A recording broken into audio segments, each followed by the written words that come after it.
Until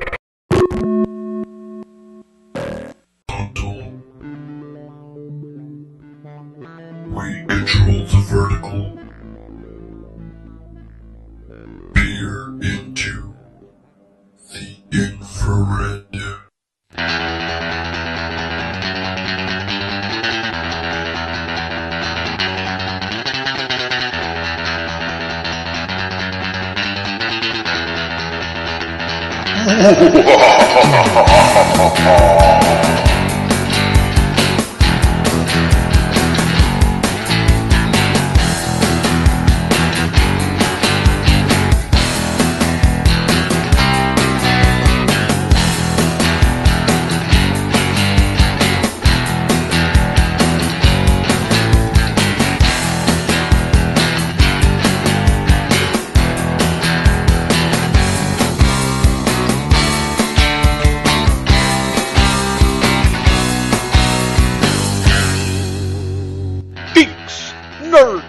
Gamers and fans, this is Tales from the Infrared. Join us as we dive into fandom and explore comics, gaming, sci-fi, and fantasy, all from a red pill perspective. Hold on to your phasers, it's time for a nerdgasm!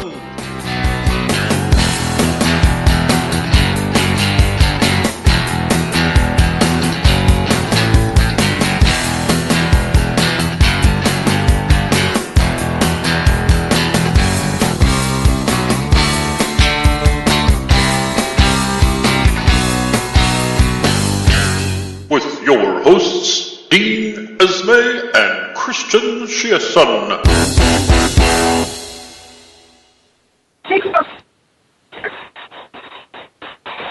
Hey everybody, welcome to Tales from the Infrared. I am your host, Christian Chiasson, and joining me, as always, is Dean Esme. How's it going, Dean? I'm Batman. Okay, I'm Batman. No. Also, I'm good already. Also joining us is Jim Kelvarn. How's it going, Jim? I'm Nightwing. And Rachel Edwards. How's it going, Rachel? I guess I'm Batgirl. And of course, running the back room, as always, is James Huff. How's it going, James?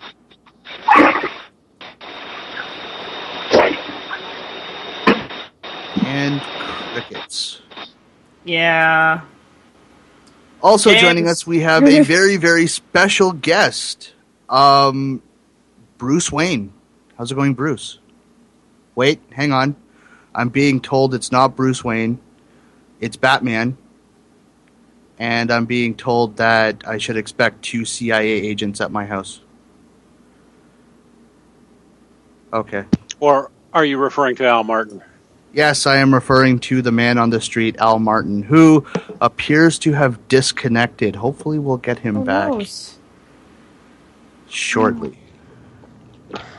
Well, if you haven't guessed already, we only have one topic for today's show, and it's going to be Batman.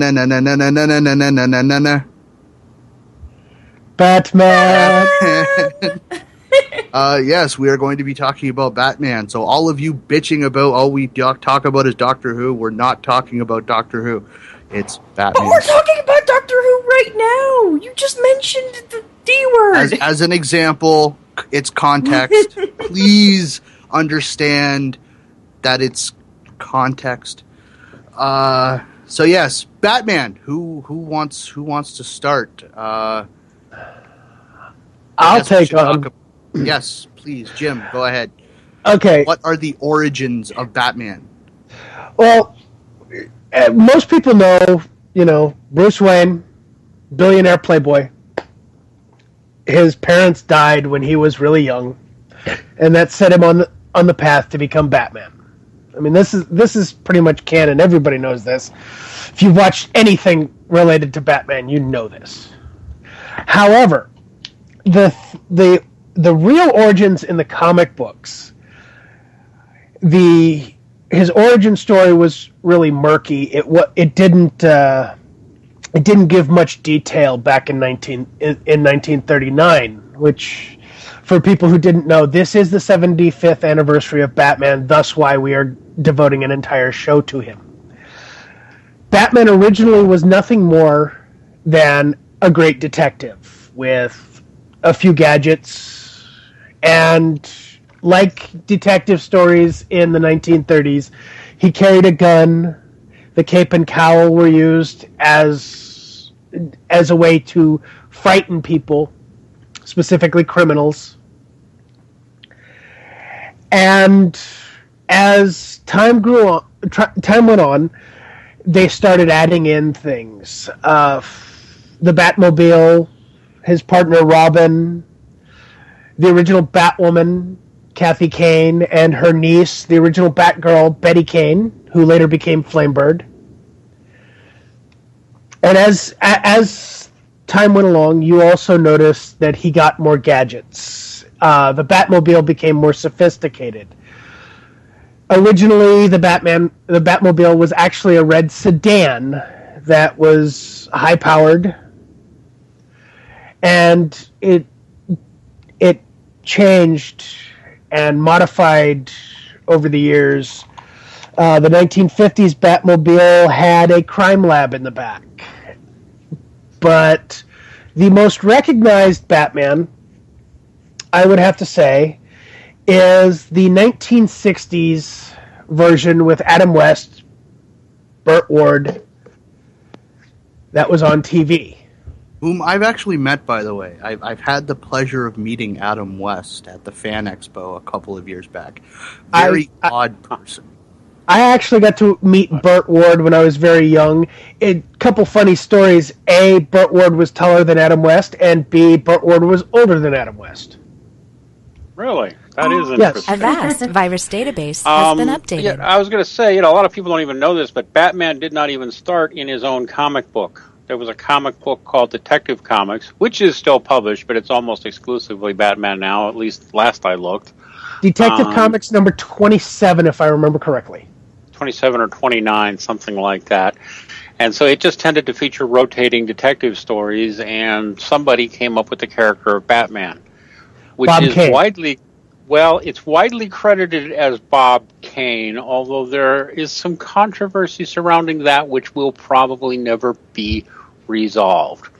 Because there are people who have accused him of basically expropriating the work of paid artists at that comic book store and at that comic book company. It wasn't even DC at that time, was it? I can't remember.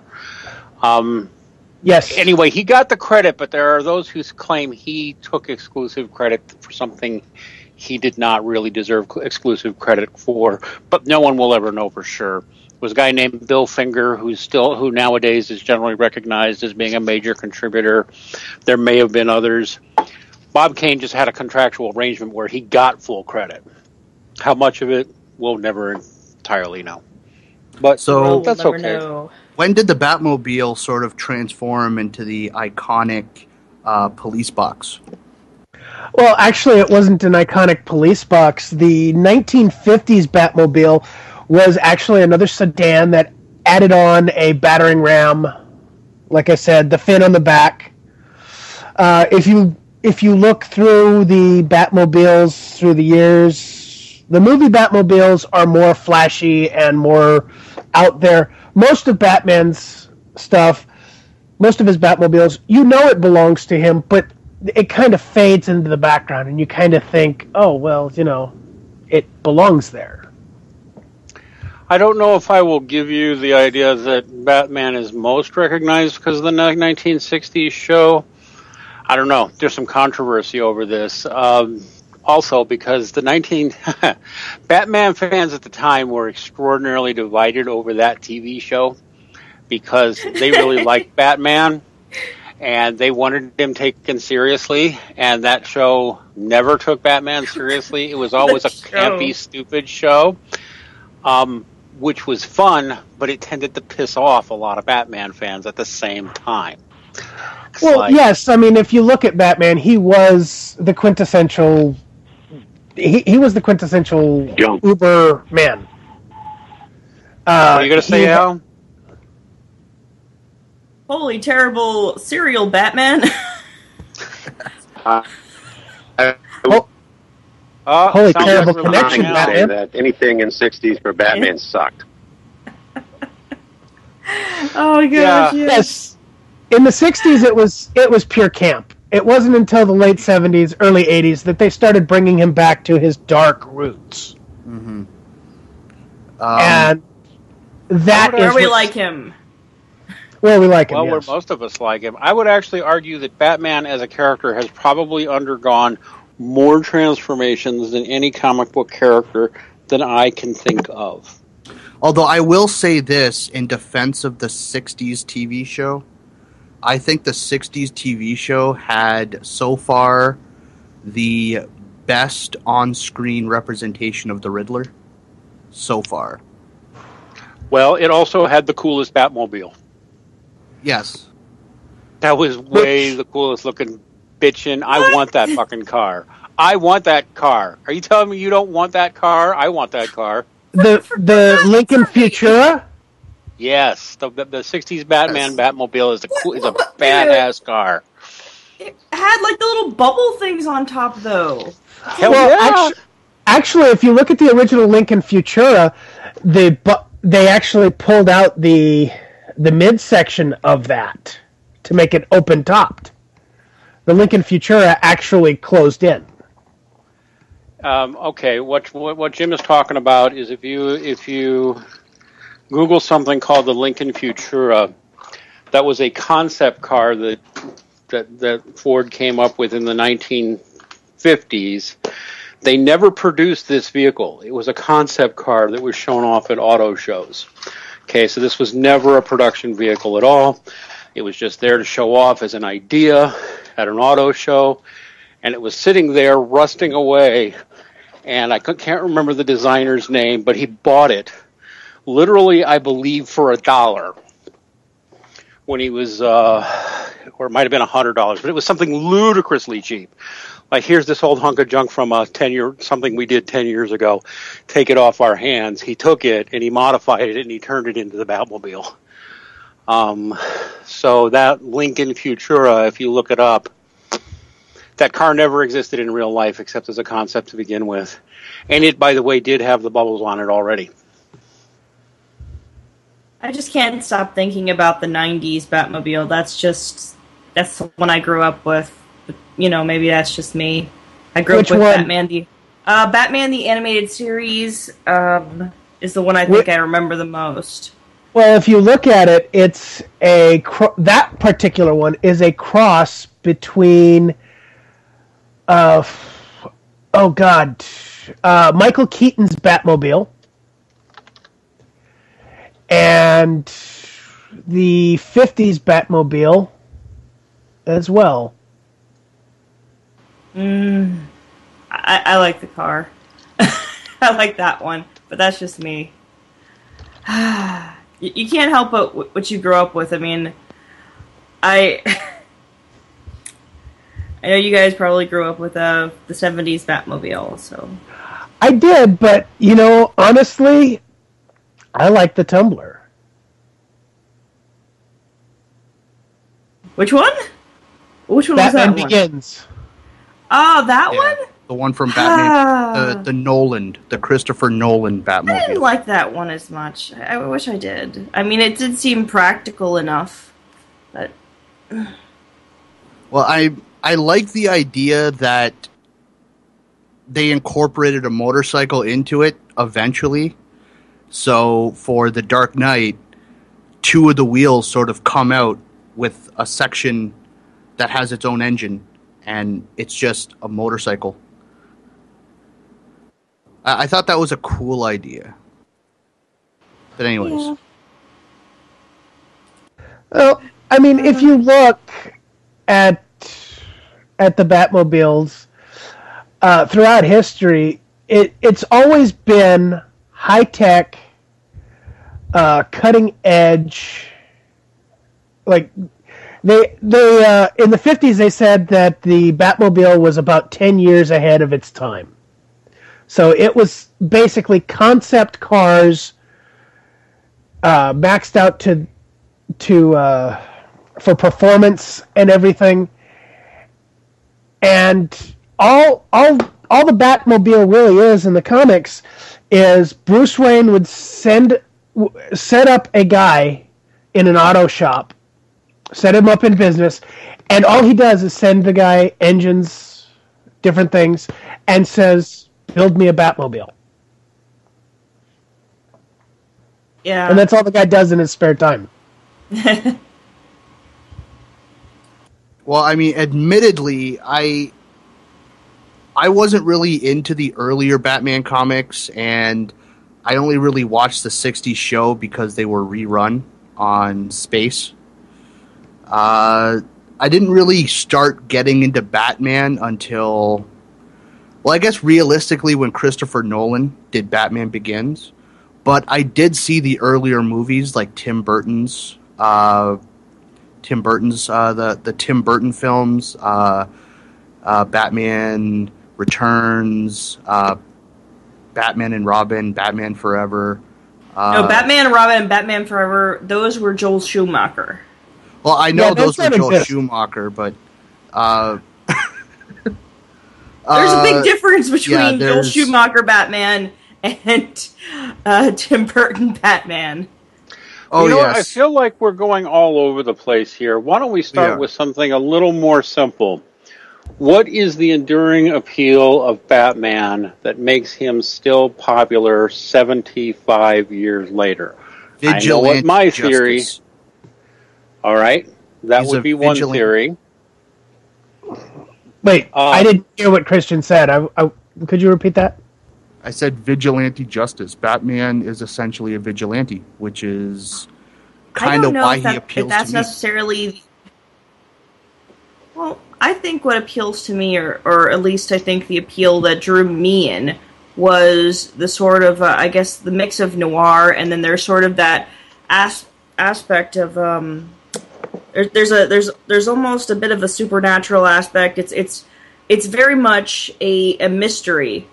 It's very much a detective show, or at least the way that it was presented to me originally. And they still keep that theme with a lot of the animated shows as they continue on. And I think that that's really great because oftentimes they'll bring in these very, very serious plot lines, or at least they did in the 90s, Batman the Animated Series, that usually you wouldn't see, and they actually brought that back with Batman Beyond, and I ended up watching that as well. I think that is one of the things that is the most enduring thing for me, is those storylines, those sort of almost tragedies that end up happening at the end of each episode. Things that can never be. So it's, I don't know. I have my opinion. Now, of course, okay, Rachel, you basically started with Batman in the 90s, right? Mm-hmm. So that's 20 years, roughly. That's a long time for a character. I became intimately familiar with Batman in the 70s when he was undergoing a transition then. He has changed several times. I actually have a different take. You know what I believe is the enduring appeal of the Batman? Because unlike virtually any other superhero, now I'm not saying you could be Batman. Nobody in this conversation really could be Batman, but everybody in this conversation can imagine being Batman. I'm Batman.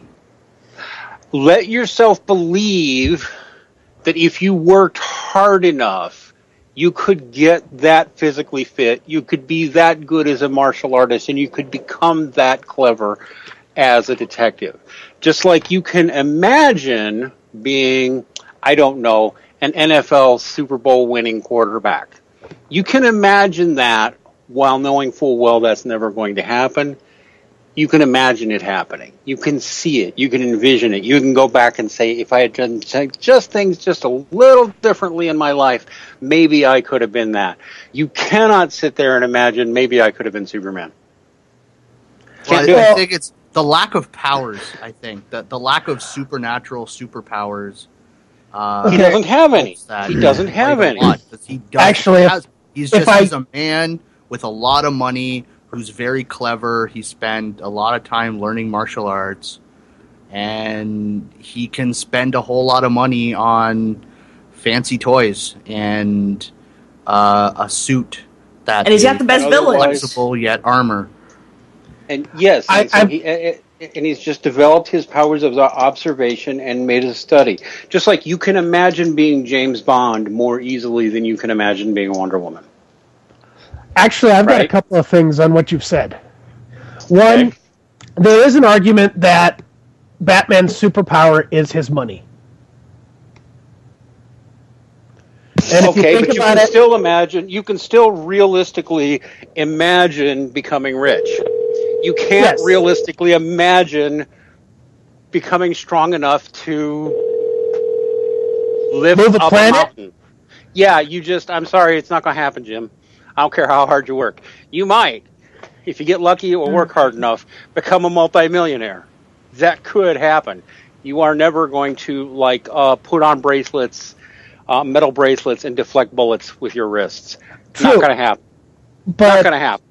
Getting back to what you said, I think another portion of the long-term appeal of Batman is the fact that he really is just a human being. When you get down to it, strip him of everything, he is a human being who has devoted his life not only to the benefit of others and to helping others, but the betterment of all of mankind through self-sacrifice, which, of course, plays into the disposability of males. But he works so hard, and he puts himself on the line physically, mentally.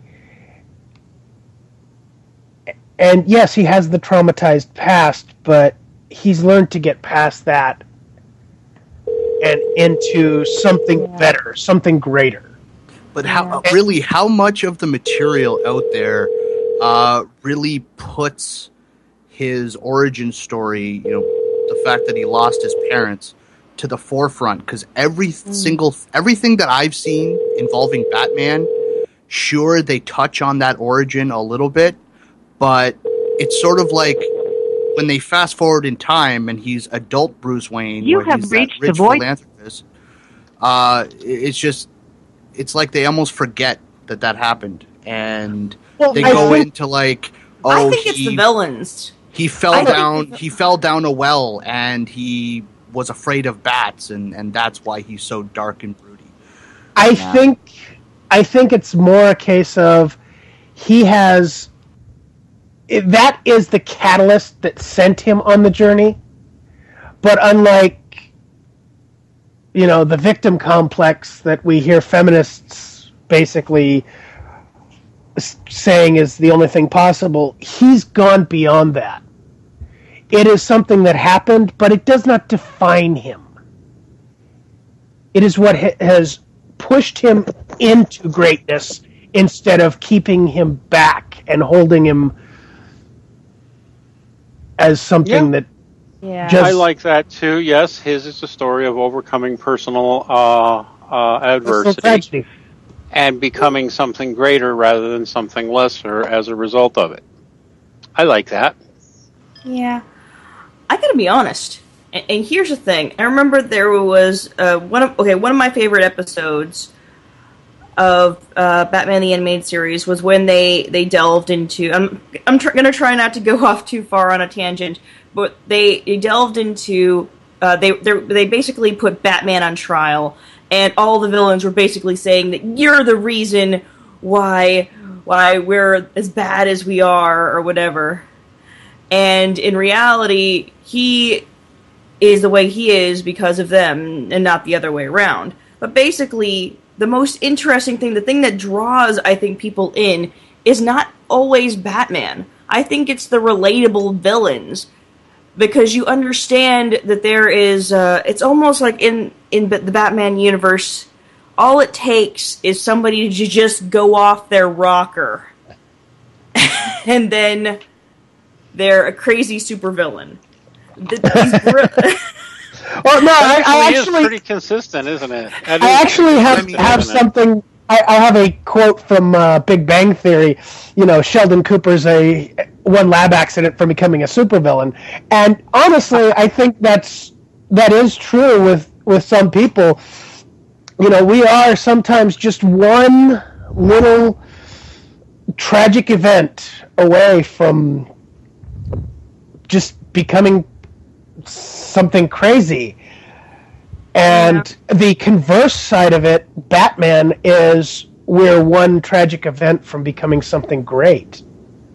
And that's what's always inspired me with Batman, is he has taken that one tragic event and he's moved beyond it, and he's become something phenomenal. He's become an icon that you can hold up and say, this is someone I would want to be like. Well, I do have one observation, actually. Even though Batman himself Bruce Wayne has no superpowers, he's just a human being. Some of the villains, excluding, of course, Christopher Nolan's take on it, some of the villains actually do sort of mutate. Like, if you take a look at Bane and Poison Ivy from, what was it, Batman and Robin, or Batman Forever? Yeah, but they're completely different than their comic book takes. They mutated. They sort of their DNA fused with plant DNA. Well, actually, mutated. I can give you their origins. Poison Ivy was actually a college co-ed studying under a professor. I forgot his name. They used the correct name in the Batman and Robin movie, yes, but she was mutated. She became. They say part plant, but what happened was they're metahumans. Yeah, they're what's known as metahumans. They're beyond human. But yes, a lot of Batman's villains he takes on. They have powers. In the case of some of them, like Firefly, he has a jetpack and flamethrowers.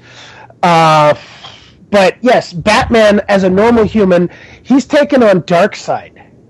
A villain in the DC universe who's gone toe-to-toe with Superman. You know, and Batman has kicked his ass. You know, in the comic books, Lex Luthor has said the only reason that Superman even comes close is because he's an alien. Batman whooped his ass. And Batman manages that not because he's superhuman, but because he's fucking clever. Yes. And really good at what he does. And he plans everything. And that actually just gets back to one of the things that's cool about him is okay, I mean, I don't know, maybe not everybody does, but I mean, if you're into heroic fantasy and saying, I want to be that, you really can't be Batman, okay, but you can pretend much more easily than you can pretend to be Superman. Let's put it that way. You may not be able to be Batman. Why would you want to be Superman, though? Hold on. You may not be able to be Batman, but you can strive to become close. You can strive to better yourself. And that is the attainable goal. And that is what inspires people. And I think that's part of the reason why he has such a lasting appeal. In fact, here's something that most people don't know. Of all the DC characters, in fact, I would venture to say of all the comic book characters out there, Batman is, if not, is probably the only one who has never had an interruption in publication. Really? Yes. What about, like, Superman? Was he interrupted? When he died, they took a couple of months off and they stopped publishing Superman comics. Okay. Wonder Woman has had many interruptions. If you go into some of the lesser-known characters, Green Lantern, Green Arrow, Martian Manhunter, most of them at their beginning were actually an every other month. And even then, several times. I mean, I could go into the Marvel characters, Avengers, Captain America, Thor, just about every single one of them you look at, they have had some interruption in publication since their inception. Batman has not. Well, that says something interesting right there.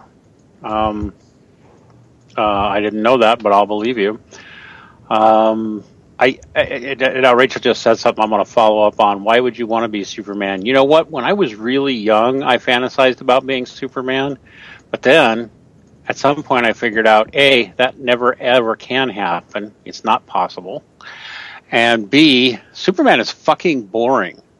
Which is why, in my opinion, there has never been somebody's going to get mad at me now, because Superman does have a lot of fans. Somebody's going to get mad at me, but as far as I'm concerned, there has never been a truly good Superman movie. Ever. Ever. No exceptions. Yes, that's right. Christopher Reeve fans, fuck you. Those were not very good movies. I hate you. Neither was Superman sucks. And you know why Superman sucks? Is because... He's a god motor.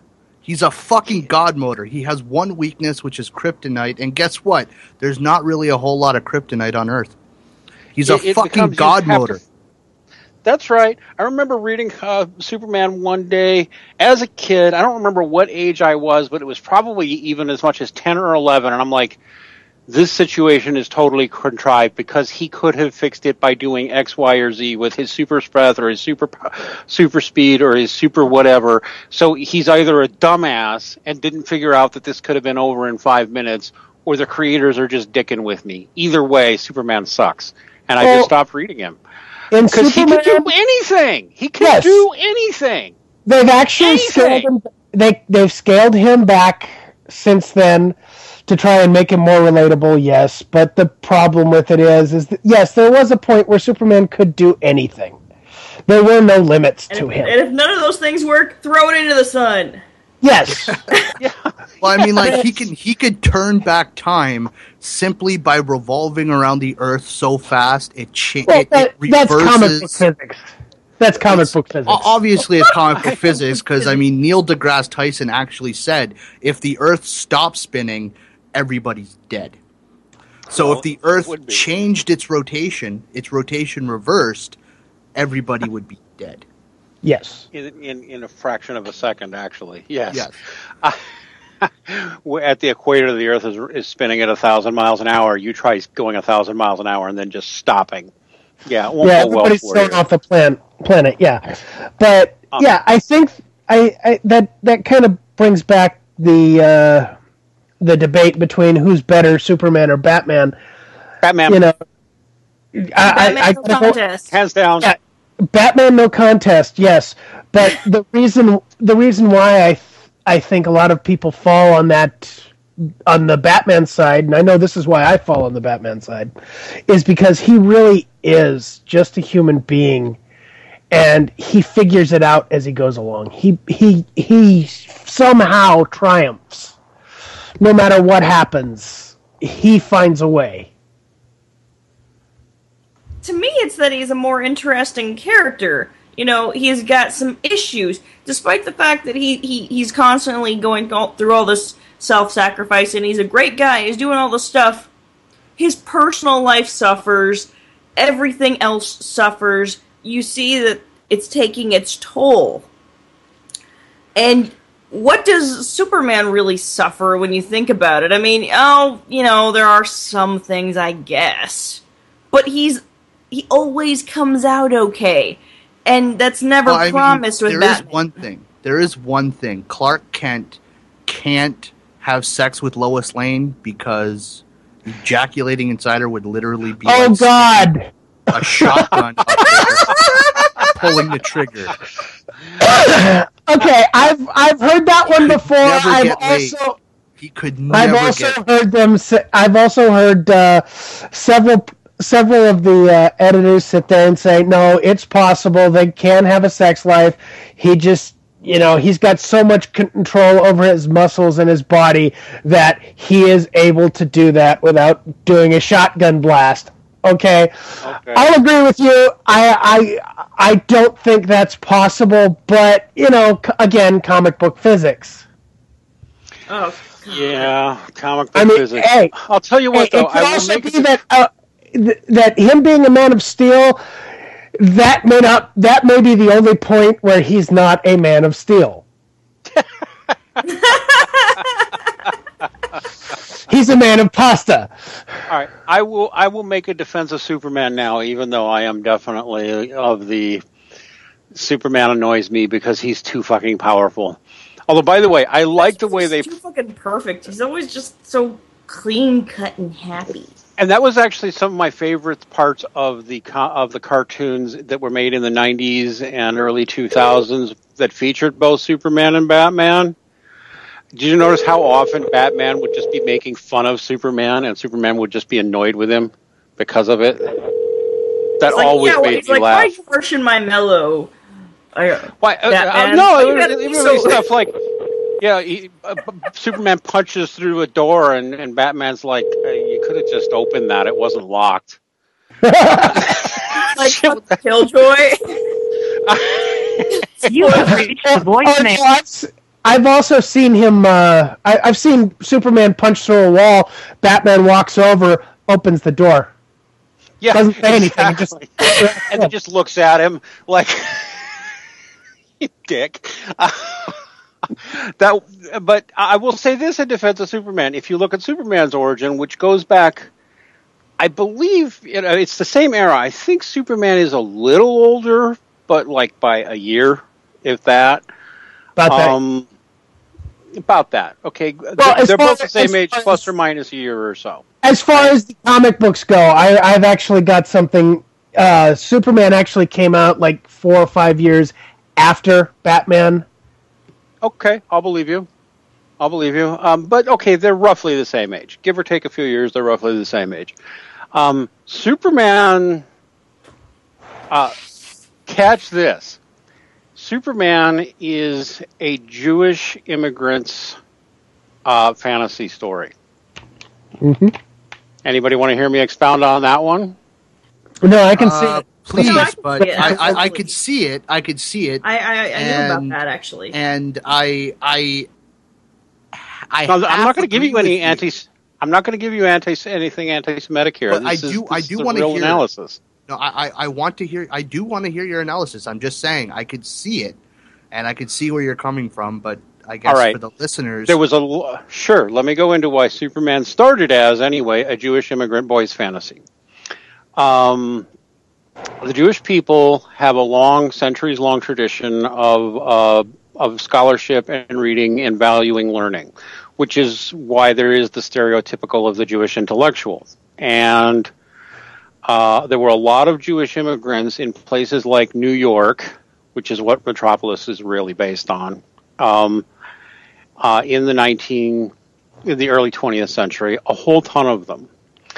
And they tended to live apart and to live separate and to feel like aliens, even if they were born in New York, they were living in Jewish communities. They called, everybody who wasn't Jewish was kind of an outsider to them, and everybody who was not Jewish tended to treat them like outsiders. It's just the way it was. Even if you weren't religiously observant, that's just the way it was. You were separate, you were different, you were kind of an alien living among people who looked like you but were different than you. You were kind of a permanent alien. And furthermore, Jewish kids, while they were trained to be scholarly and bookish and to pursue careers like accounting, law, medicine, etc., were taught that they really should hide their intelligence, their real abilities from the goyim, the non-Jews, because they tended to get resented for it. And the two creators of Superman were two Jewish boys who I'm going to kill myself. I forgot Jerry Siegel, Joe Shuster. Yes, two teenage Jewish boys coming up in New York came up with the idea of this alien who had to hide his superpowers and abilities, and he looked like regular people, but he always knew he wasn't. And he had powers and abilities he kind of had to hide from people or he would be ostracized. So he hid his real identity and he hid who he really was, but when he needed to do something special, off came the glasses, the nerdy glasses, off came the regular clothes, and he became Superman who could do anything. And in fact, what is Superman's real name? Kal-El. Kal and El, both in the Hebrew language, are both words for God. Superman is yes, they're both alternate words for God. Kal and El are both Hebrew terms for God. So Kal-El's name is God. He was a man god, and he's a Jewish boy's fantasy. Yes. Well, Elohim is where the El part of El comes from. I can't remember what Kal is, but it's another Jewish term for the same thing. And so he was a Jewish immigrant boy's fantasy. And, well, it was two Jewish immigrant boys who came up with him. So there you go. That's interesting all by itself, isn't it? And so he had to hide himself and pretend to be a weak nerd, while really, at least in this immigrant boy's fantasy, I'm really going to rip off this secret identity of mine and go save the world and be attractive to the girls who think I'm a nerd and all that. And Clark Kent represents the Jewish boy who's hiding his identity from an anti-Semitic world. Ew. That's where he comes from. That's who those two kids were. They were in their teens. Another little known story about Superman being is that they got paid like $100. And the cost of lunch. And then royalties for the rest of their life, pretty much. They were never paid a dime in royalties. They literally sold the character to that company. I don't think it was called DC at the time. Yes, it was DC Comics. It was still called DC Comics even then. They sold it for practically nothing. They did get jobs. And they were allowed to write and draw Superman stories, but they never saw a dime in royalties. And in fact, when they got too old and they got fired, they didn't even get a pension.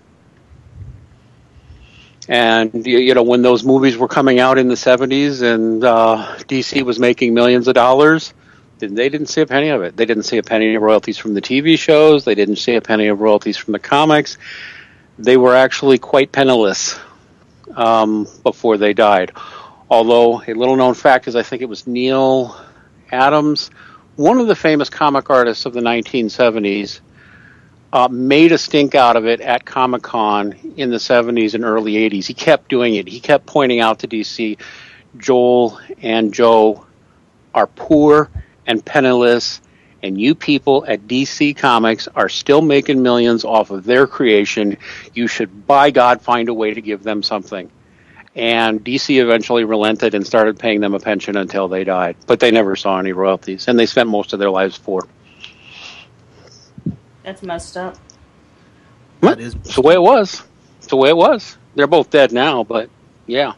Mm-hmm. But anyway, that's Superman. So I mean, that shit wouldn't have flown today with the copyright laws we have now.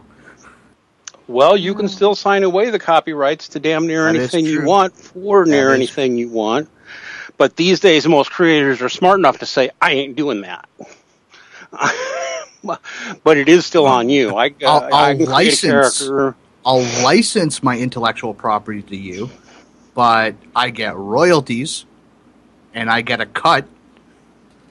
That's the standard now, and one of the reasons why is because there was a whole bunch of creators in the 30s, the 40s, the 50s, the 60s who wound up broke and penniless. There's a lot of stories like that. Actually, I know we're going off topic, but like Chuck Berry signed away half the royalties to every song he ever wrote to a guy who never wrote a note of music. The Three Stooges, they were on contract. They got no, if you ever watched the Three Stooges, whether you liked them or not, they were real popular on TV at one time. No, not a dime in royalties. They all died broke. Same with, who's on first? Abbott and Costello. Abbott and Costello, yep, no royalties. No royalties. Wow. Died penniless and obscure. Not so obscure, but penniless. Yeah, definitely penniless. A whole bunch of those people died broke. That became such an ongoing thing that, eventually artists and creators started noticing this shit was happening and started making a stink about it. And although it can still happen to you, I have a character I co-created with a guy. I could, for $100, sign that character over, and someone else could go make $1 billion off of it, and they'd be like, "You got your $100. Shut up. Here's my contract." But yeah, that's why now it's standard procedure for people to advise, no, do not sell for flat cash. You can license it, or even if you're going to sell it, demand royalties for life, demand something so that you'll always have a piece if this thing turns into a mint. I mean, if you look at Superman or Batman, those are multi-billion-dollar properties, aren't they? Yes. Well, I think they really are. I think part of the reason why they are able to be multi-billion-dollar properties is because DC was able to leverage okay, we'll pay you flat money for this, and I'm not saying it's right. In fact, I'll be the first one to say, no, that's not right.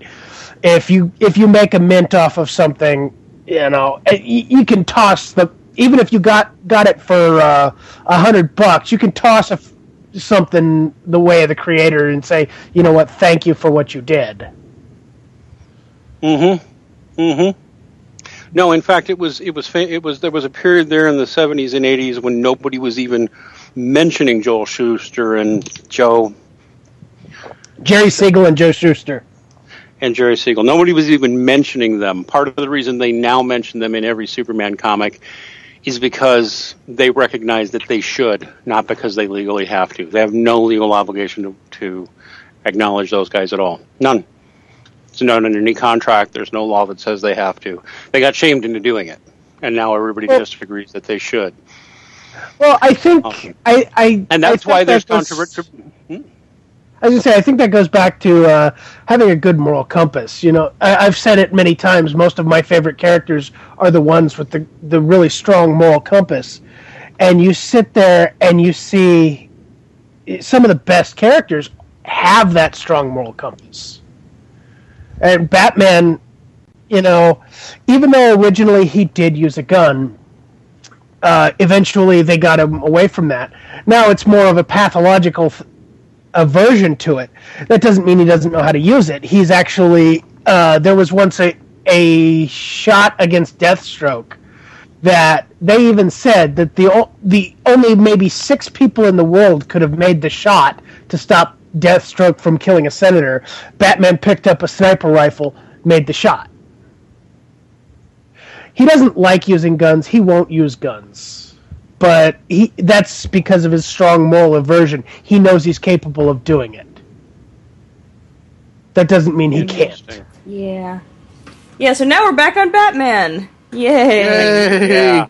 Well, just to bring it back to Batman, all that stuff I was saying about the guys who created Superman, the guys who created Batman, Bob Kane had it written to his contract that he'd always get credit, at least.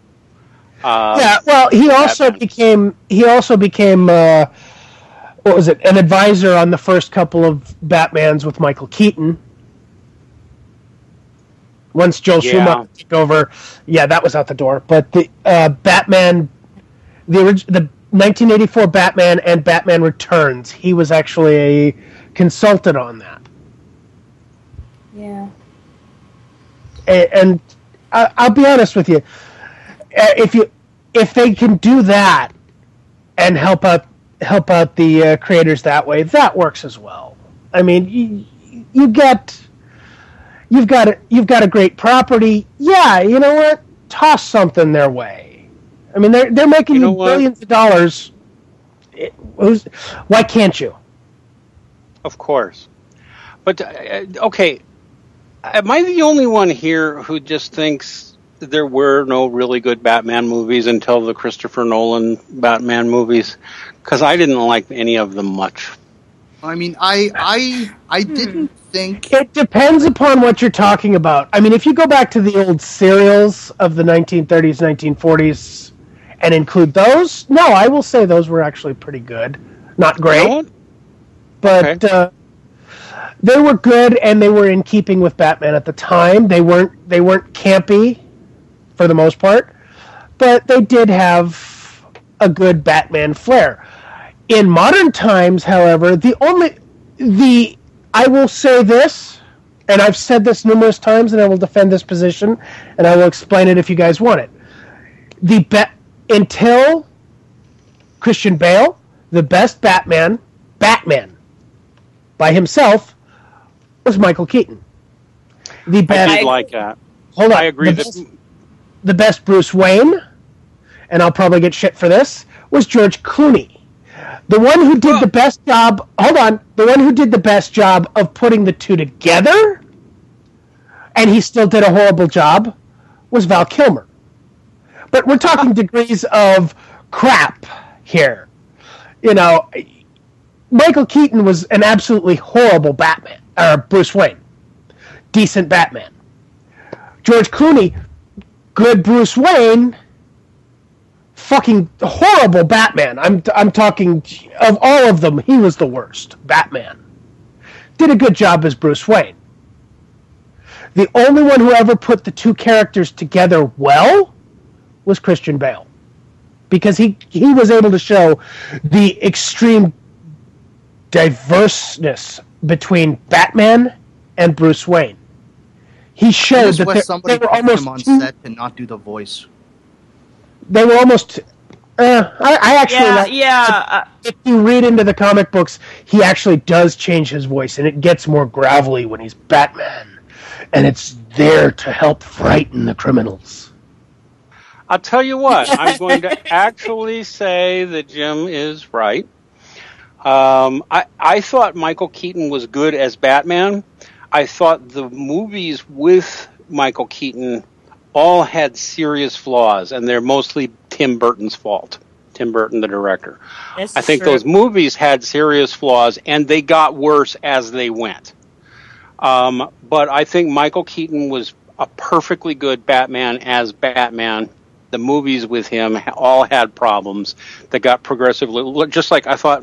What's her name who played Catwoman? Oh, God. She's Michelle Pfeiffer? Michelle Pfeiffer was really cool as Catwoman. That movie wasn't very good. No. But you're thinking about the Halle Berry movie? No. He got it right. Michelle Pfeiffer. Michelle Pfeiffer was Catwoman. Yeah, she was good. Batman Returns. Batman Returns. She was Catwoman opposite Michael Keaton, and she was good. Danny DeVito. Yes, and she was good as Catwoman. And actually, Danny DeVito was good as the Penguin. The problem is that movie had a horrible script. Yes, it was incoherent. It really The actors all did a fine job. Every one of the actors did a fine job. The script sucked. They should have had a whole Catwoman movie or a whole Penguin movie. That would have worked. But instead, they tried to put two villains in, apparently under the theory that people like the villains, so let's have more of them. Well, and then in the third one, Well, I mean, here's the thing, though. Catwoman, and I don't know why everybody likes to look at Catwoman as a villain. She's not really a villain. She's more of an anti-hero. So, I mean, she's out for her own ends. I mean, she's sort of like a cat burglar thief. That's the best thing about Catwoman. I love She's not Catwoman. A villain, though. She's not a villain. She's an anti-hero. She'll do what's right if it benefits her. She'll do what's wrong if it benefits her. I've seen her actually do what's right when it didn't benefit her, but it's rare. It's a rare occurrence with her. She is, yes, an anti-hero. There is often a lot of sexual attraction between her and Batman. And oh my God! If you look into the comic books, there have been numerous times where they either have gotten together or almost gotten together, and sometimes it gets retconned depending upon who's writing the story. The most recent one that I've seen, the New 52, the first couple of issues of Catwoman, you see that they have a sexual relationship. I'll tell you what, and Catwoman is one of my favorite characters, and I'll go back to one of the reasons, two reasons. Yes, she is an anti-hero. You never know, is she going to be the good guy or the bad guy? Well, she's always going to be a little bit of both, right? Because she's a cat burglar. She's a thief. She's a professional thief. But she has some level of moral compass, sometimes. Like, I'm a thief, not a murderer. Well, I kind of attitude. Yeah, going back to the Christopher Nolan movies, I think The Dark Knight Rises fell to a crappy script, but they did one thing great, and that was Catwoman and how she was portrayed. Yeah, great. That was the only saving grace of that movie was, I forgot her name, Anne Hathaway's portrayal of Selena Kyle and Catwoman. Yes, and Catwoman is an enduringly interesting character. In fact, I don't think the Halle Berry movie just doesn't exist in my world. Okay, that movie never happened. It was a pile of shit. It didn't happen. It didn't even happen, Rachel. It didn't happen. That movie never happened. Okay? I will humor you. I say the same thing of that and Superman Returns, but or Blues Brothers 2000. That never happened. Don't traumatize me by pretending that happened, because it didn't. It never happened. Okay, all right. Hey, I try to pretend that Jar Jar Binks never happened. Oh my God! You didn't. Shut up. Never mind. There is no Jar Jar Binks. Fuck you. But anyway, it was in the Star Wars Empire and Return of the Jedi. That's it. That's the entire Star Wars franchise right there. Star Wars that was ever made. That's right. Just those three. That's it. There was no other. I try to pretend that Anakin Skywalker was never a whiny bitch, but then that's only in my delusions.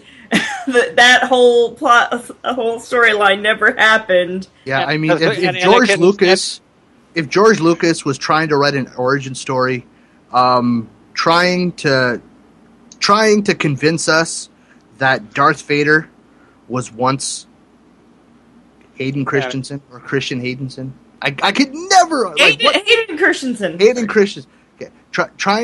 Don't try and convince me that Darth Vader was ever Hayden Christensen. Well, actually, I'm going to be the devil's advocate here, and I normally don't. Fuck yes, Jim. Fuck you too. I normally don't agree with Kevin Smith on certain things, and there are times when I outright disagree with him. But he once said that the only way that Darth Vader could have been possible, and if you think about the fragility of the human psyche, is going through that level of trauma of losing the woman he loved. And if you look at that final movie, how it's constant. He's going to lose her. There's nothing he can do. He feels powerless. There's nothing he can do. It's not It's not the story. Himself. I'm not saying that. It's not how he was. Okay. It's not the events. It's the execution of it. Oh, I'm not going to say that the execution was not piss poor. It was. I'm saying if you get away from the execution and you look at the sequence of events for how they are. Yeah, absolutely. But the problem is not that. It's the fact that you cannot have him be a sympathetic character and also have him be this narcissistic shitbag. Yeah, because he was a narcissistic shitbag from day one. He was a narcissistic shitbag from day one. Would it not stand to reason, okay? There's no if you take a look at the prequels, episodes 1, 2, and 3, he spent all of 2 and most of 3 hunting and fighting Siths and those who were practicing the dark side of the Force. And then you want to tell me that, like, the last 20 minutes of 3, he just suddenly, like that, succumbs to the dark side? He pulls a complete fucking 180. He just turns his back on everything. Now I'm not on your side, Christian, because I thought of the 3, that third movie was the most believable. And I saw him developing into bad. I saw him developing into worse and worse and worse throughout that third movie, and that's kind of why I almost liked it. Listen, I'm going to plug somebody here, okay? I'm going to plug Mr. Plinkett. You can watch his entire reviews of the episodes 1, 2, and 3 over at redlettermedia.com. Mr. Plinkett, he does an absolutely amazing job breaking down all 3 of the prequel movies and tells you exactly why they don't work and why they're bullshit and why George Lucas should have given up on Star Wars 20 5 years ago. Well, I won't argue too much. Getting back to the whole Batman. Let's get back to Batman. Yes. What is eternally appealing about Catwoman? Because she is about as eternally appealing as Batman. Because Batgirl kind of comes and goes, although she has her fans. There has actually been a Batwoman in the past. She never lasted. Catwoman is enduring. Actually, there are now 2 Batwomen, technically. Okay, whatever.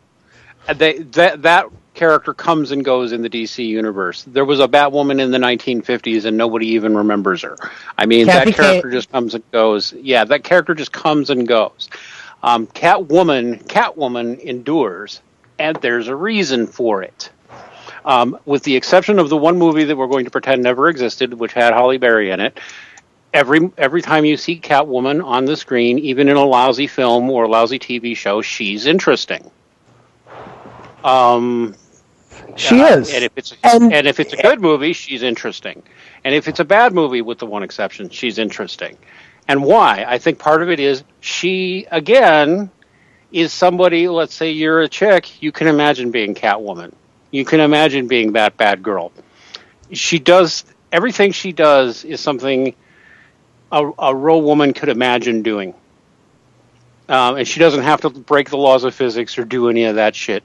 She's just clever and she's bad, and that makes her interesting. Well, I wouldn't even say she's bad. I would say she's a little bit self-centered. But she does have a professional thief. She's a professional thief. Well, I'm not even going to go with the professional thief. I mean, if you look into Catwoman's origins, which have changed over the years, she was a prostitute at one time. She was an orphan at one time. If you look into it, she's got several different backstories depending upon how they rebooted the universe at that point. The thing with it is she's human. She has her flaws, but generally she has morals she sticks by. You just love to love her. You love to love have that love-hate relationship with her. Yes, I do have that. She's always sexy, she's always hot, and she's always bad, but just only a little bad. And you always picture Batman just nailing her on a rooftop. Exactly. Actually, it's so much better. It was right of her apartment, but... And let's be honest, there is no sexual tension between Superman and Lois Lane. That's just sort of a pure fictionalized romance. Catwoman and Batman clear sexual tension pretty much at all times. Yes, it's like at all times. It's like, so want to go to my place? My place or yours? And you can just see Batman finally just grabbing her by the back of the head. Let's go. You can just see that, right? At any moment, whether it happens or not, you can see that. Feel my justice. Oh, the silly place. Okay, if we talk about Batman, the enduring of Batman and Catwoman, we also have to talk about the enduring role of Batman's greatest villain, the Joker. Yes. Oh, I thought you were gonna wait for a moment there. I thought you were gonna say Robin, but okay, go. No. I'm just kidding. Talk about. See, because the Riddler is interesting but kind of dumb, and the Penguin really is dumb. You have to work hard to make the Penguin interesting because he's kind of dumb. Well, actually, at times I would disagree with that. They've actually, at points, made the Penguin very interesting due to the fact he's actually very intelligent, and it's just because of Batman's cleverness and ability to get out of bad situations and gadgets that have several times saved his ass. No, like I said, Danny DeVito was actually a very interesting Penguin. It was a shit movie in a lot of ways, but he made the Penguin interesting. But the point is, it's a lot of work to make the Penguin interesting. Because he's, True. Guy dresses up and acts like a penguin. I'm sorry, making that sinister and interesting is hard. You could do it, but it's He has an umbrella. Umbrella. An umbrella that he shoots stuff out of. I'm not saying it can't be done. It's hard. That was the campy 60s stuff. Nowadays, he doesn't do that as much.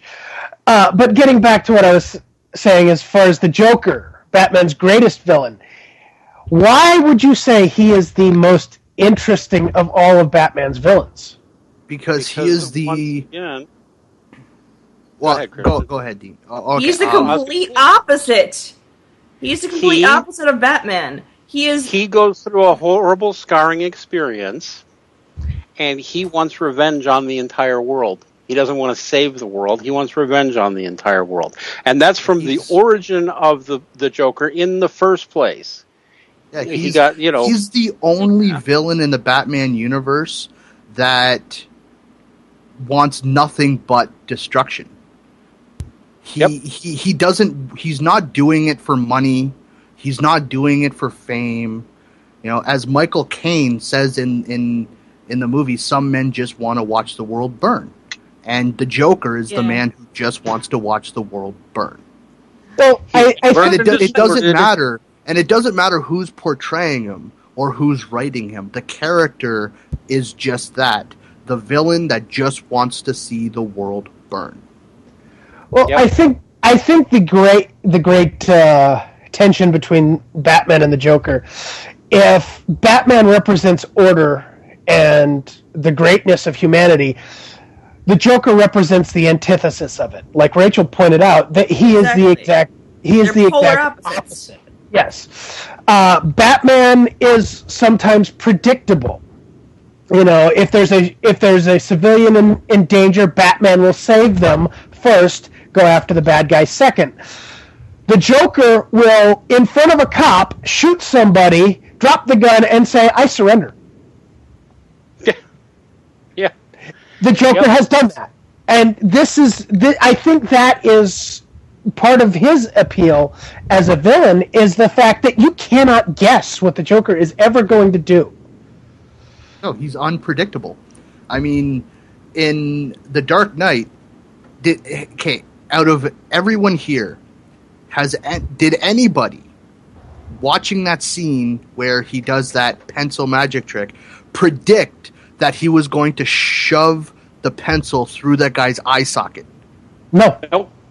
It was completely unpredictable.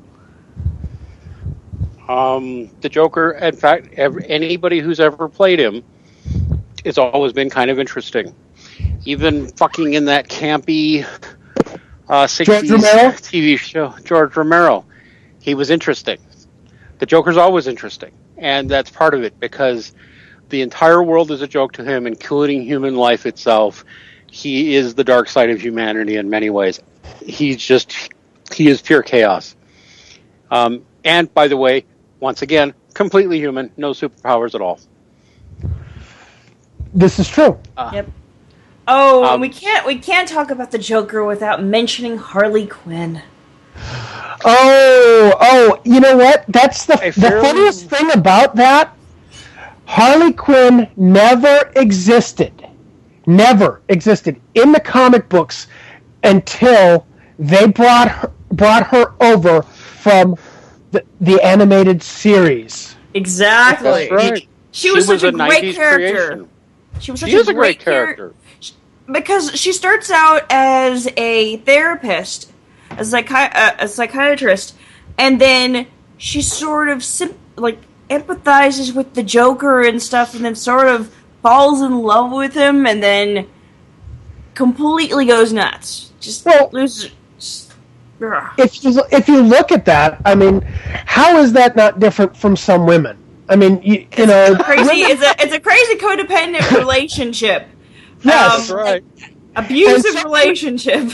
Yes, and some women, that's exactly what they do. They fall in love with that completely wrong guy, that horrible human being that represents the entire dark side of humanity. Harley Quinn is a great character, and she's very new to the Batman universe. You're right; she was created for the animated series. But once again, I see a recurring theme here. All of these characters, well, yes, all of these characters are completely human. They're not even metahuman. They're all completely human, which means they're all in some way representative of some aspect of humanity. Technically, Harley is metahuman because of Poison Ivy. Okay. She is enhanced, but it's not like completely Superman enhanced. She's basically been boosted to peak level of human capability for a female, plus a little bit on the strength side. Beyond that, she's perfectly she's within reach of anybody physically. The bottom line is she, like the Joker, like the Batman. Actually, and that I actually credit Frank Miller with this, who in the 80s kind of invented the whole Dark Knight thing. Because it was Frank Miller, although I read a little bit about this, and some others had been exploring this before. I mean, it was Frank Miller who really brought this to the fore. You should assume, basically, that Batman is insane. Because he fucking is. Yep. And he is insane, and he's managed to become functionally sane, but what he's doing is not the definition of what a sane human being does. And most of his villains are also insane to one degree or another. Almost every single one of them. And pretty much all of them in ways you can personally imagine going insane. Yes. And I think that's part of what creates such a driving, relatable group of characters that keeps people coming back issue after issue, seeing these people who are, for lack of a better way of putting it, completely dysfunctional and insane to some degree, but you can understand what got them there. I've had my days when I want to fantasize about being the hero who saves the day. Who hasn't? I've also had my days where I fantasize about just fucking up everybody and everything around me because I'm just pissed off and annoyed. I can relate to all of that. Yeah, look out. Right? David. What? David Futrell. David. Yes. David, Dean Esme just publicly admitted that he fantasizes about fucking up everything and everyone in the whole world. He admits to having this fantasy once in a while. Please put that on the front page. We all have fantasies like that. We all have fantasies about beating up a bad guy. We all have fantasies about stealing shit, doing the $1 million jewel heist. We all have these fantasies. That's what's cool about it. But I think what creates a normal human being is not that we have these fantasies, but we have the ability to control our impulses and not actually act upon them. That's right. And that's what I think sets Batman apart from most superheroes. Because he is still, at the end of the day, human. He cannot pick up cars and fling them. He cannot sling webs and swing through the air with webs. If he's going to do anything like that, he has to have a grappling hook, right? There is nothing he can do that you cannot imagine a normal human being do, aside from occasional movie physics stuff that just, Well, even then, if you look at the Christopher Nolan stuff, their rule when it came to anything Batman did was it has to be plausible. Mm-hmm. Right. Actually, the entire motto for Christopher Nolan with that trilogy was everything has to be plausible. There can't be any over-the-top villains. I mean, even the Joker and the way Heath Ledger portrayed him is completely plausible. I could easily see somebody going maniacally insane. To the point where they just want to kill everybody. Yes. Yeah. It's being everything, incredibly smart everything at the same time. had to be plausible for those movies. Everything. Yes. Even the technology was completely plausible. If you look into it, a lot of the stuff that they took, the tumbler, the bat suit, the grappling hook, some of that was actually in development when the movie was started. And let's emphasize the word plausible. Plausible means within the realm of possibility. Doesn't mean likely. I don't actually see it being. I mean, a lot of it may be unlikely, but you can go, yeah, I can see that happening, and that's what it takes to keep you in. Yeah. You know, once you get into somebody with genuine superpowers, you have to work harder to be into the fantasy. As I see it, you have to work harder to be into the fantasy. Let's look at Captain America. Yeah, okay. He is a little bit implausible, but it's minutely so. I mean, if you really think he's actually just peak level human being, and he works hard.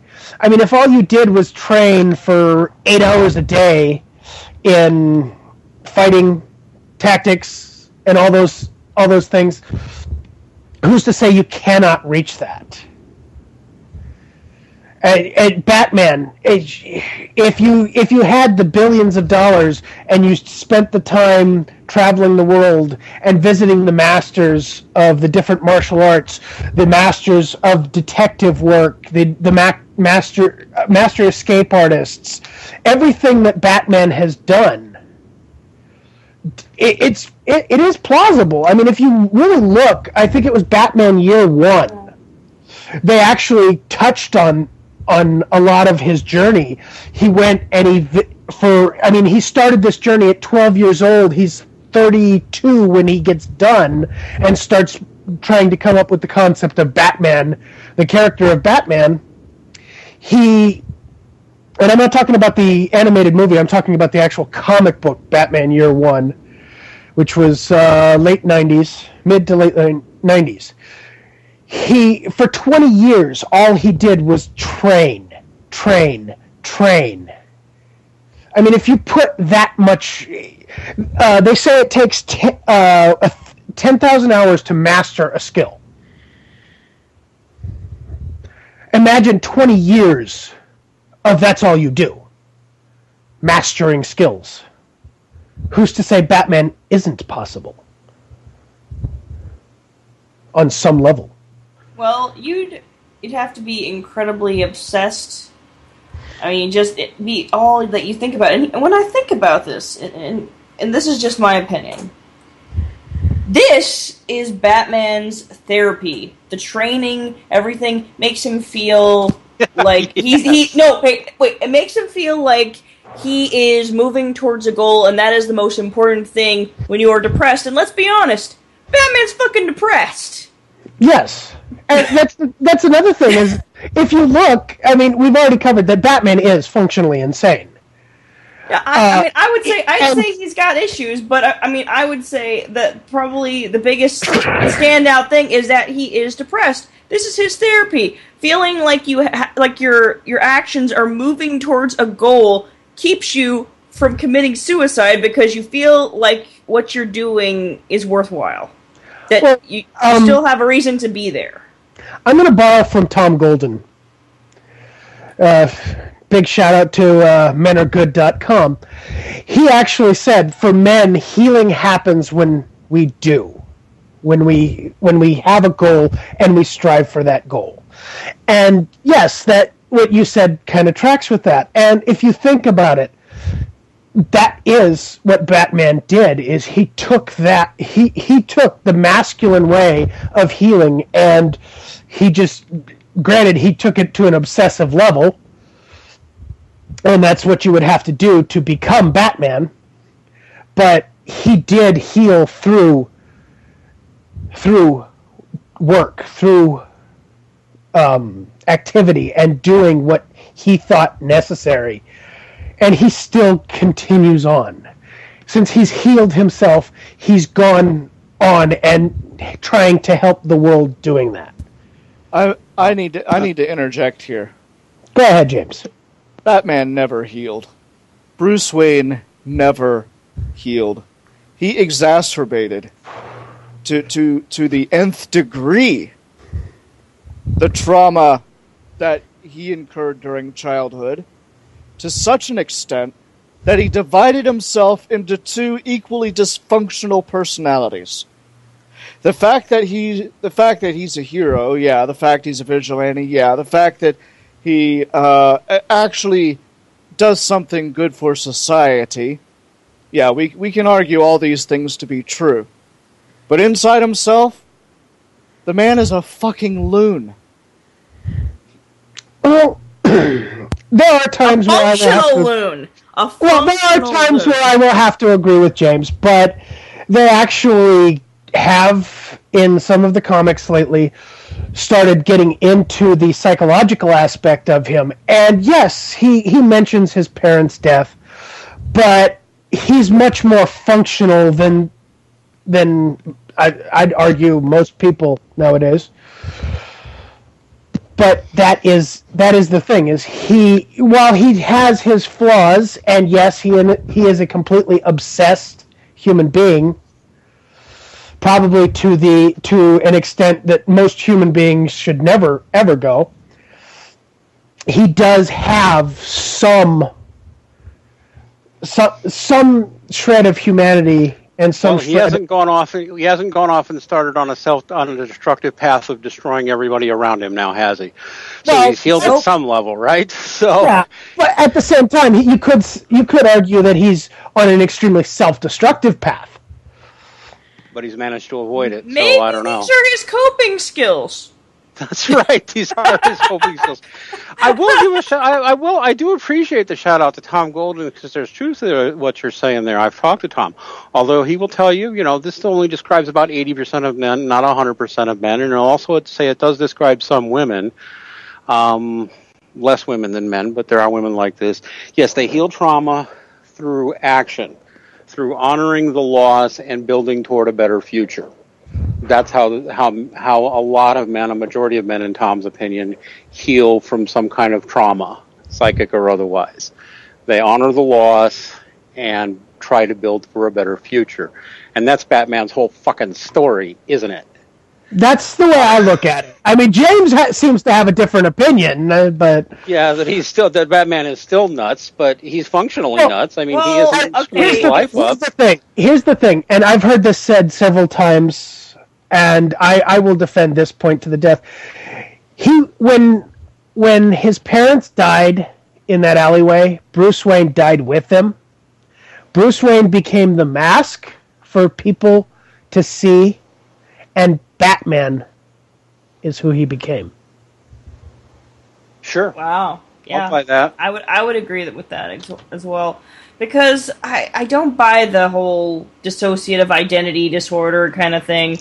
I think he's not really a separate personality. I don't think Batman is a separate personality. I don't think that Bruce Wayne is a separate personality. I really do feel that Bruce Wayne is the mask for all intents and purposes. He's a functional mask that he wears. Yep, Bruce Wayne is not the real guy. Batman is the real guy. What better way to get through society that, this is who you're supposed to be, this is how you're supposed to be, than to sit there and wear the mask of a billionaire playboy that everybody... He's a stereotype. He's a walking stereotype when he is Bruce Wayne. It's almost he'll of course pick like the modelish kind of girls and that sort of deal, because that's what the rich billionaires do. I mean, everything is just to have one big fat fucking stereotype, because it's almost like he just really doesn't care as much. He doesn't really care about his life as He doesn't really care as much about all this other stuff. It's like, wait, you mean like responsibilities that aren't involving me being Batman? Fuck that. I don't care about that. Well, if you look at it, I mean, and, I'm going to segue into talking about the Robins for a minute, or after this, but if you look at it, you look at Bruce Wayne, you look at Batman, you have the public persona. You see all the stuff he does in the rag mags, like the Daily Inquirer and stuff like that. And you see this, and this is what people expect from billionaires. But if you look a little deeper, as Tim Drake, the third Robin, did, you see the charities he does, the millions he gives to certain types of foundations and the things he supports, maybe through shell companies, and you see the truth behind the man. Yeah. And you see who he is, and it's not a hard leap to go and say, okay, this is possible for Bruce Wayne to be Batman, which that is segueing into Robin's. That is actually how the third Robin came about. Before you go into Robin, though, I just want to say my favorite Batman, and you guys can say all you want. My favorite Batman. I'm going to laugh at you. My favorite Batman was not Batman at all. Let me explain.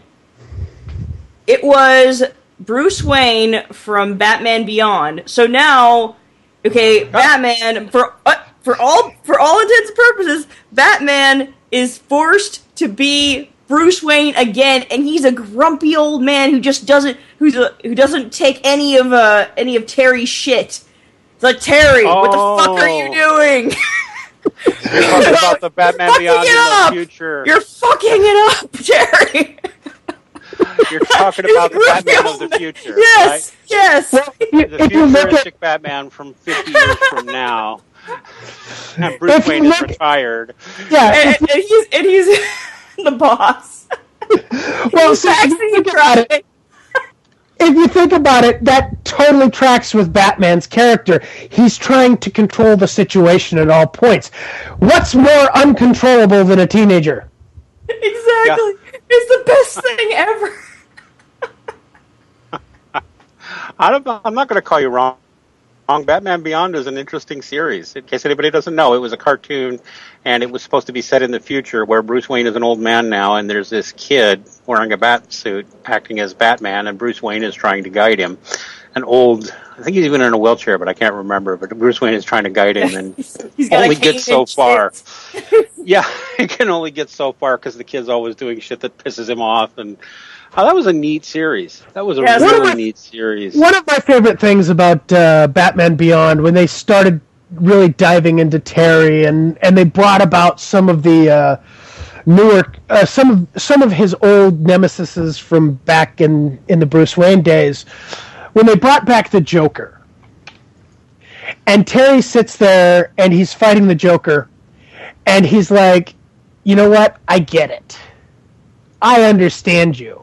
You know, the old man never would. He has no sense of humor. But I get it. You're funny. And nothing could piss off more. Nothing would piss the Joker off more, you mean? Yeah. I get it. You're funny. And that's the best. Oh, that brings us to Robin. There's an old Harley Quinn though, and she's like, she's got like, I think her granddaughters, which are a pair of twins, is like, you fucked up, you got cut by the cops. Psst. And he was like, yelling at her, waving a stick. Yeah. Watch Batman Beyond, you guys. It didn't go on nearly enough seasons. It went on for 3 seasons. And then it had Return of the Joker. But, you know, I have to throw props to one of my favorite characters who started out as Batman's sidekick, Robin. You know, he was only created originally just to attract young boys to the comic book. They thought they needed a young boy in there to make him relatable, to make Batman relatable to other young boys. He was an add-on. He was a bolt-on. And he eventually became kind of his own thing. Well, I can expound on that quite a bit. I will disagree that he was there to make him relatable to young boys. I'm not saying that's not true. I'm saying that he made him... I think Dick Grayson, Robin, became more of the... Over the years, at the very least, became more of the counterbalance to Batman. You know, Batman's grim and dark and brooding, and, you know, he's not that relatable, but you bring in Dick Grayson, he's young, he's wide-eyed, he loves life, he suffers the same tragedy as Bruce. Bruce takes him under his wing, and, you know, they pretty much become a family. You know, we can get into the whole ebophilia thing that people say. I think that's total shit. I think that's total shit. But I blame the 70s Robin costume. That is Dick Grayson. I mean, and he's had that since like the late 40s because that's how long he was around. But yeah, I blame that. Those are the shorty shorts. Yes, the hot pants, the shirt, and the cape and the mask. Yes, but as it went along, you saw that Batman became a little softer around Dick. You know, he held himself back a little bit. Whereas before he might go and beat a criminal like just to the edge of death, you know, Batman would stop up and say, "Okay, here's the line," instead of going almost to killing the guy.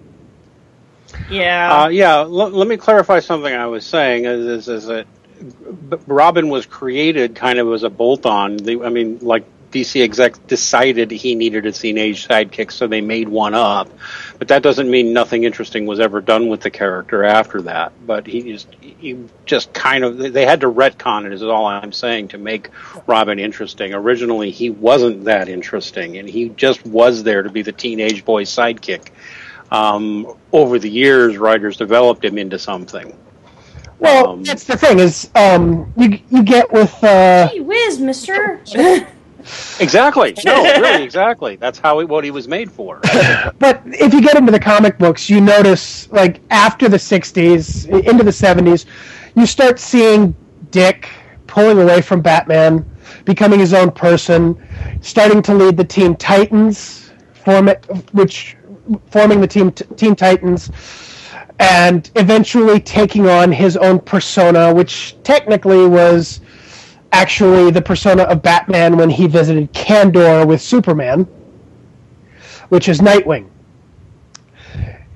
And as things continued on, you see Dick pulling away, he becomes Nightwing, Batman starts becoming darker, starts becoming more dangerous, starts becoming more vicious. Enter Jason Todd.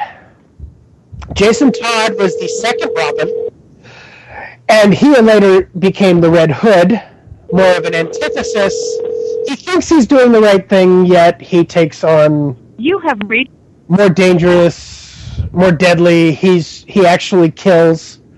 But how they met, Jason Todd was an orphan living on the streets, and he tried to steal the hubcaps off the Batmobile.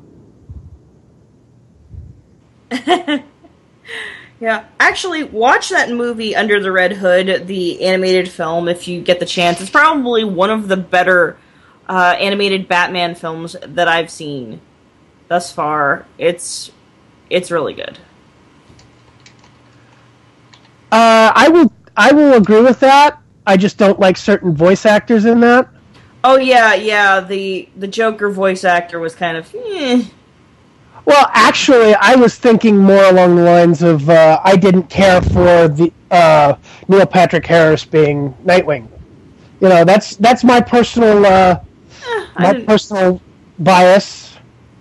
I like Neil Patrick Harris. I like Neil Patrick Harris too, but I honestly would have preferred having the guy who voiced Jason Todd as Nightwing and then somebody else as Jason Todd. But you know, again. Yes, let's get Dean Winchester in as Nightwing. I will throw that out right now. What's the actor's name?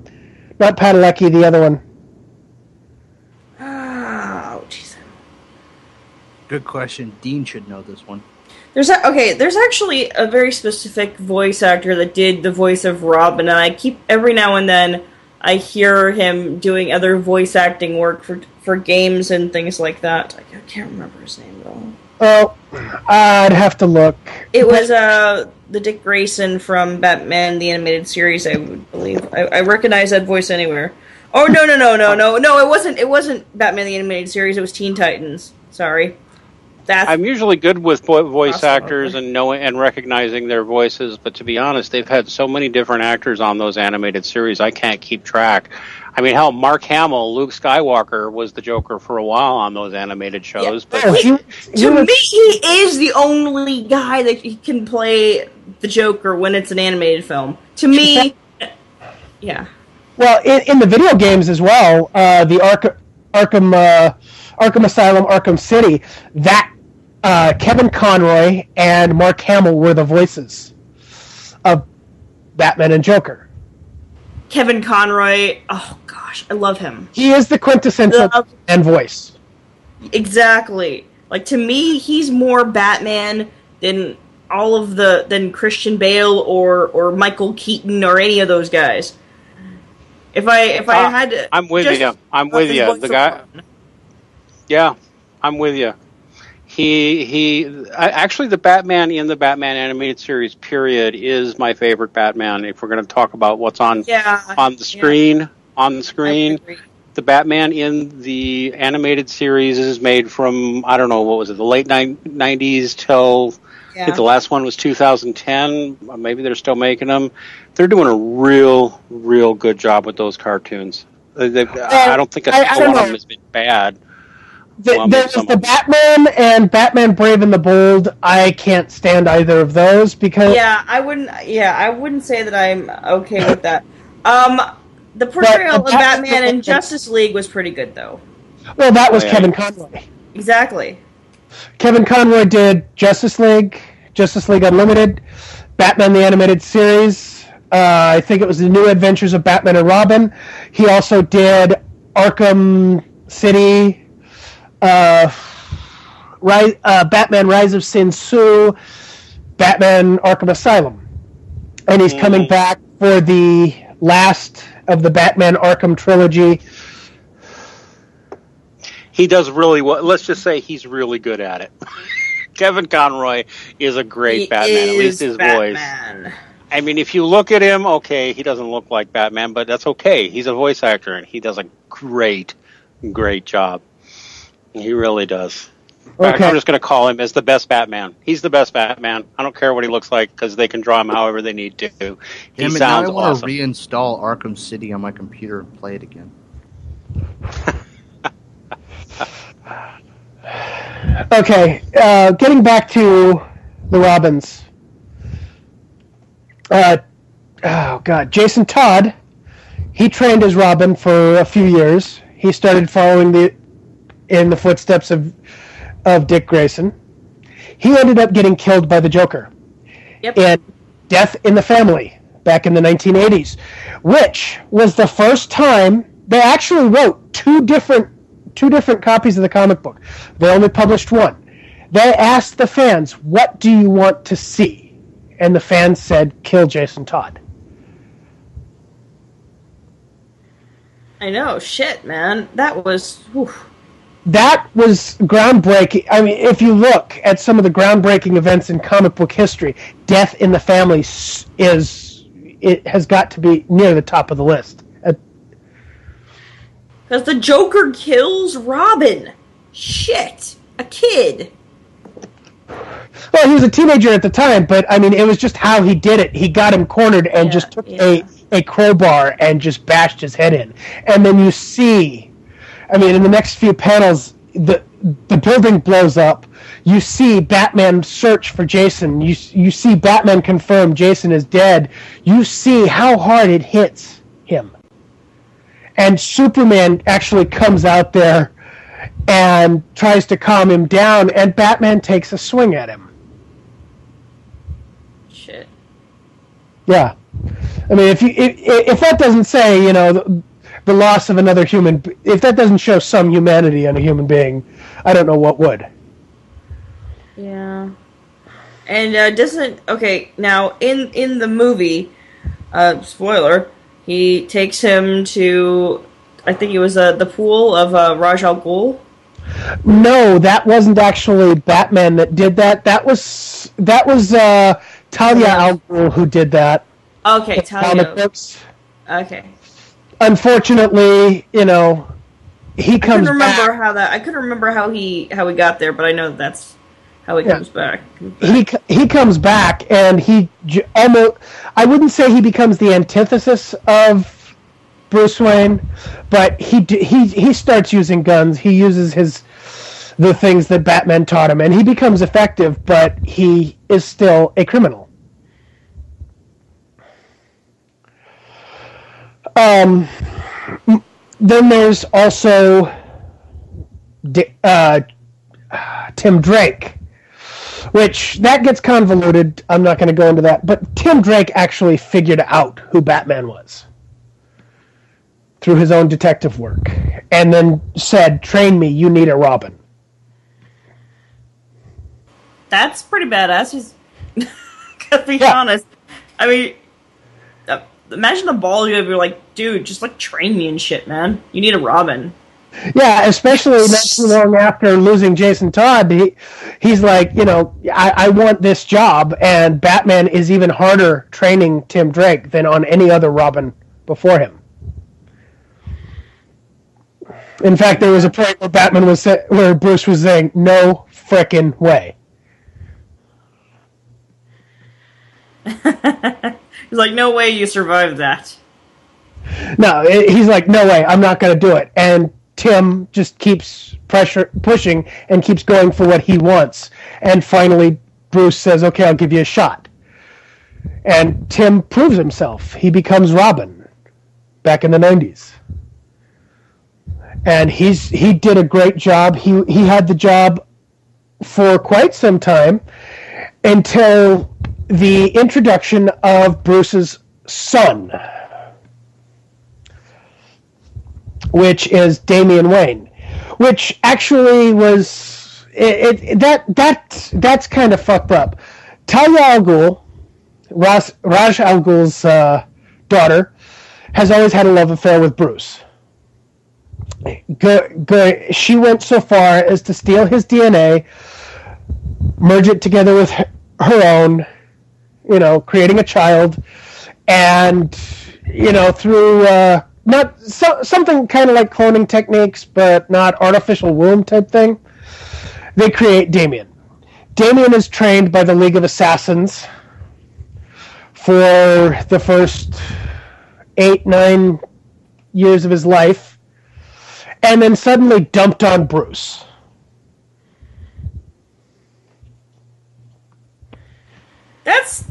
That. How it's gonna be 5 kinds of awkward. Well, I was gonna say, doesn't that sound kind of like how some women sit there and say, "Oh, I'm pregnant." Shit. Here's your kid. Yeah.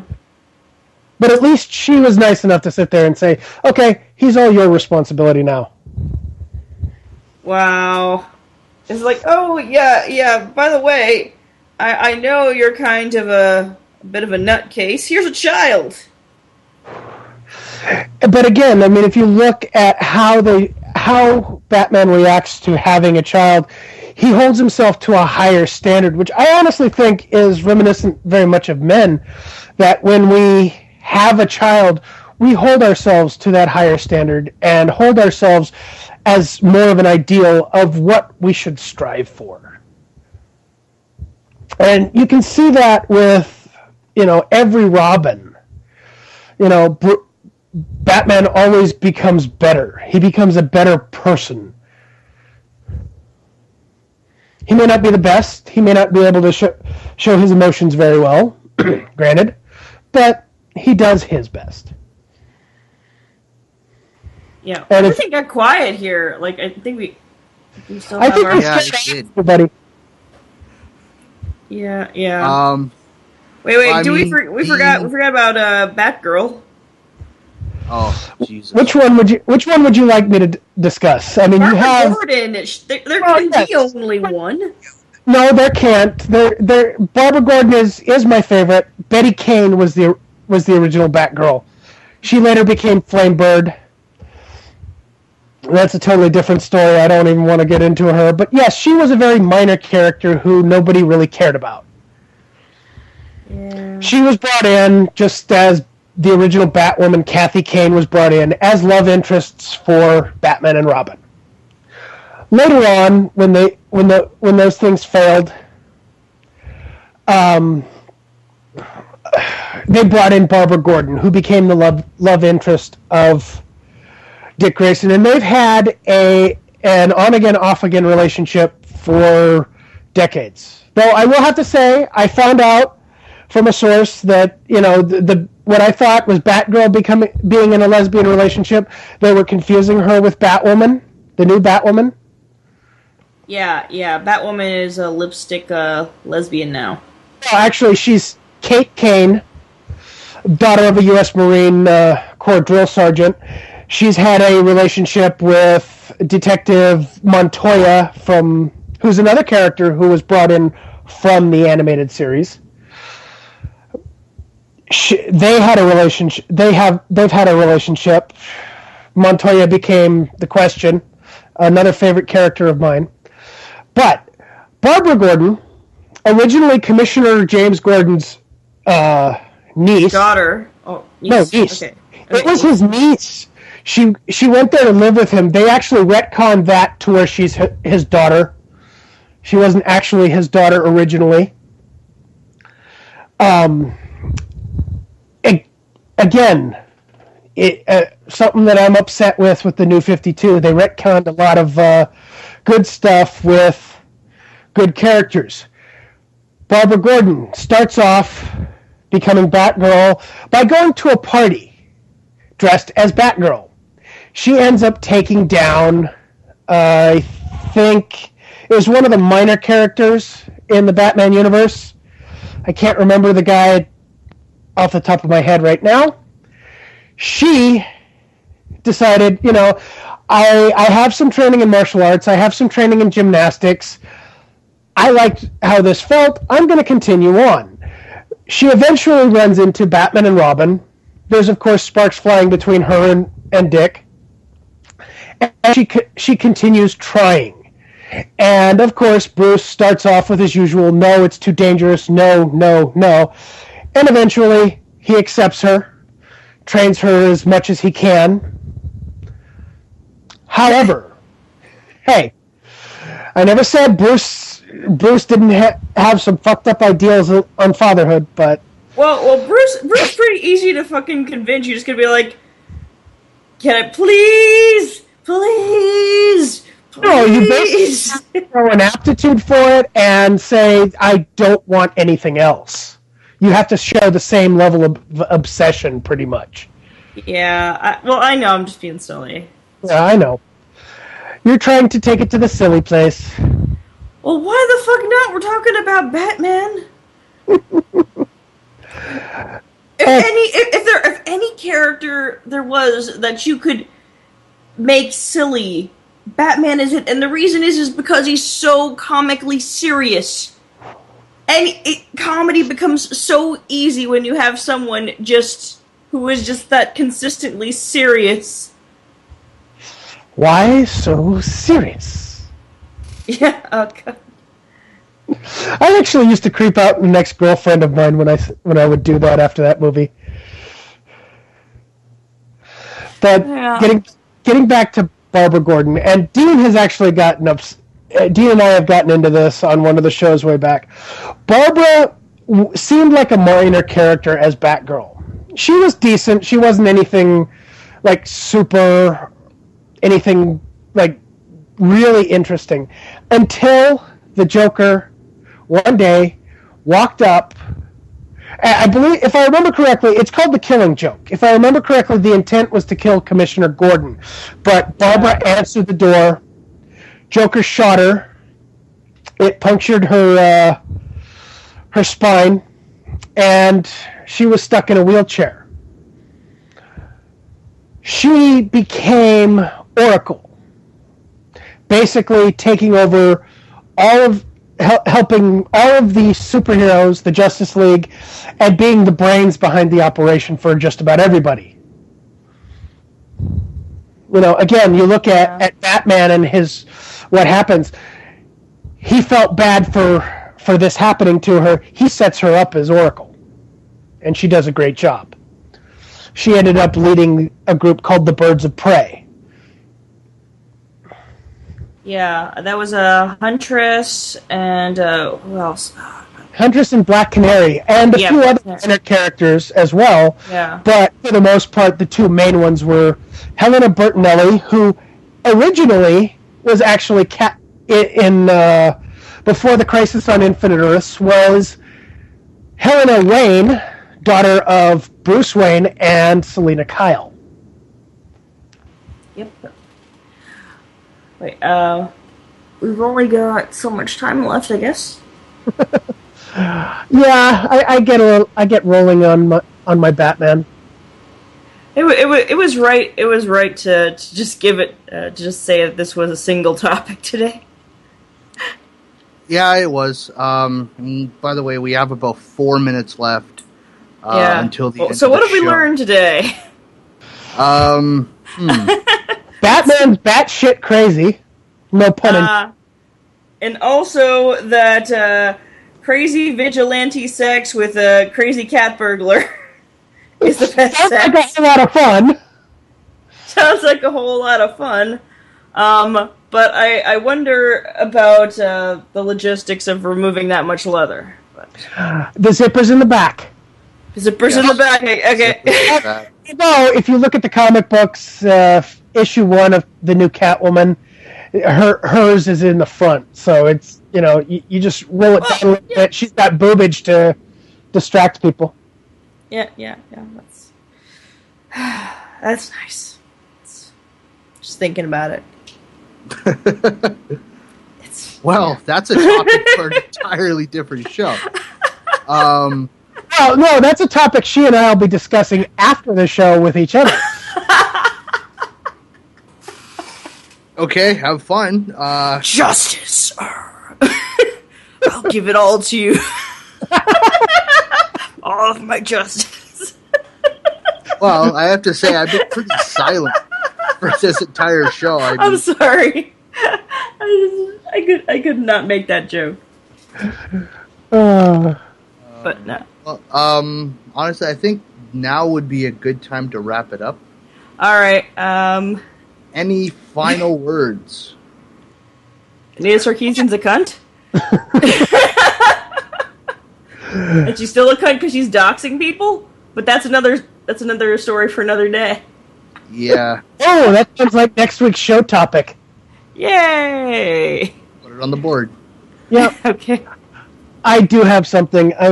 I'll be honest with you. I think Batman is someone to look up to. Even if you can never attain, just looking at what he goes through, what he's done to get through his life and be a better human being. I think that's something we should all strive for. Yep. And coping mechanisms. Therapy. Seek it out. Therapy is a good thing. Sometimes killing bad guys is... Oh, gosh. Okay. Yeah, that's probably not the proper therapy. No. Yeah, watch out, David Futrell or any one of the other Out of Context Club. Okay. Well, for me, I'd have to say Christopher Nolan's vision of Batman is probably, for me, the most entertaining, just because he went for absolutely 100% plausible. So that's my final word on Batman. Yeah. James, you got anything from the back room? Nope, nothing here.